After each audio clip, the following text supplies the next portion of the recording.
The later rounds of redraft leagues are the perfect time to take swings on players who could exceed their projections. These are the players I'm taking chances on in those rounds. 14th round, Dawson, Knox. On the surface, Buffalo's concerted action to leapfrog Dallas on night one of the NFL draft for rookie tight end Dalton Kincaid suggests Knox won't start. But Kincaid ran 55% of his collegiate routes from the slot, logically being more of a detriment to Khalil Shakur than Knox in week one. Knox is only 26 years old and has recorded the second most end zone targets of any tight end over the last 2 years. If anything, Knox's ADP should at least be a few rounds closer to Kincaid's, which makes him a buy and a value. Tank Bigsby. Travis Etienne ran the 11th most routes at his position and 12 starts without James Robinson last year, but was unable to earn targets with more than 3 and a double-digit target share in only one of those 12 games. Now Tank Bigsby is on the team. Bigsby averaged a career 15.4% target share with Auburn in the SEC,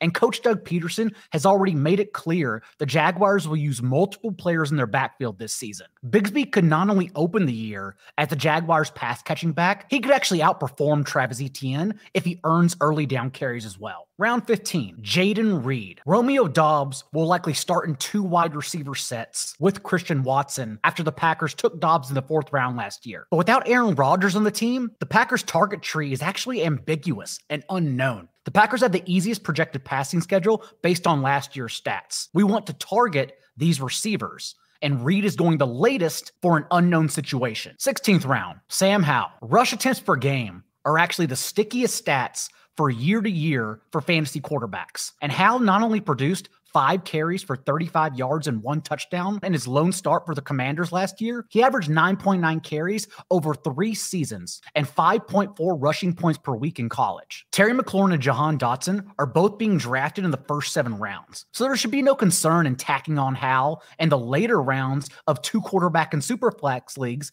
given that his added rushing floor could elevate him into fringe quarterback 1 territory if the dominoes were to fall. Hunter Henry. If you haven't been paying attention, Hunter Henry continues getting rave reviews out of camp and is guaranteed an every down role under Bill O'Brien. Henry is just 1 year removed from finishing at the tight end 13 in points per game with a career high 9 touchdowns. But his foreseeable decline last year had him finish the tight end 27. Behind the curtains, Henry still saw a team high in red zone targets with Jacoby Myers, who has since left for Las Vegas. I would be willing to draft Henry in the last round as my lone starter in 1 tight end leagues and roll him out against the Eagles in week 1, understanding the Patriots are going to be a negative game script and passing heavily. That's how much confidence I have in him. Kenneth Gainwell. Jalen Hurts averaged 19.5 first half pass attempts last year, but only 11 in the second half, because the Eagles played the league's easiest schedule. This year, Philadelphia is projected to play the 16th toughest schedule. So we think we're going to get more passing volume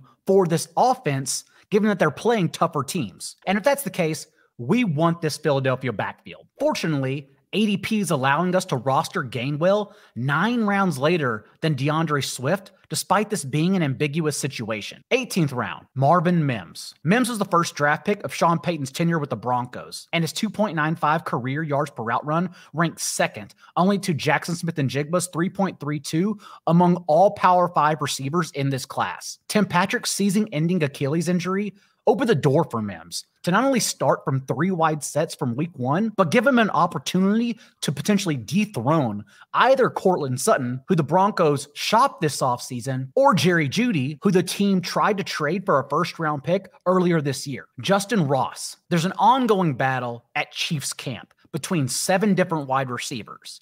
And if the team were to keep only 6 because Kadarius Toney is healthy, Justyn Ross is likely the odd man out. But we have to take that chance in redraft leagues. 18-year-old Justyn Ross outperformed T. Higgins and the same Clemson offense with Trevor Lawrence during their 2 seasons together, averaging 3.7 yards per route run to Higgins' 3.32. That's the type of upside we should be looking for this late in drafts. Jake Ferguson. 2nd-round tight end Luke Schoonmaker suffered a setback in camp and is just now getting up to speed with the Cowboys playbook. That's allowed Jake Ferguson to run as the team's tight end 1 throughout the spring. Dalton Schultz's absence vacates 5.2 tight end targets per game for Ferguson to soak up. And remember, Ferguson made 2 starts without Schultz last year, averaging a 13.3% target share and 1 top 8 finish. A small sample, but still a wide opening for a starter in your league that no one is looking at. Jerome Ford. I would love to give Nick Chubb the first double-digit target share of his entire career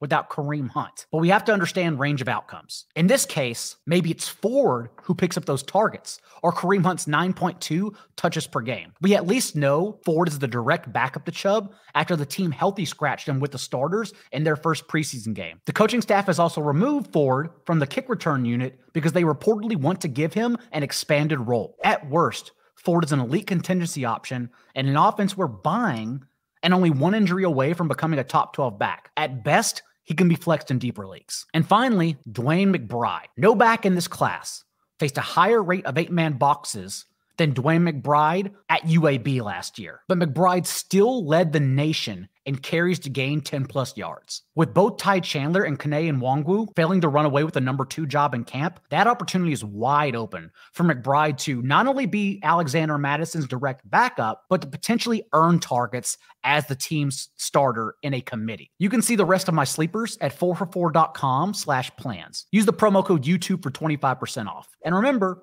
be a little bit kinder than what's required.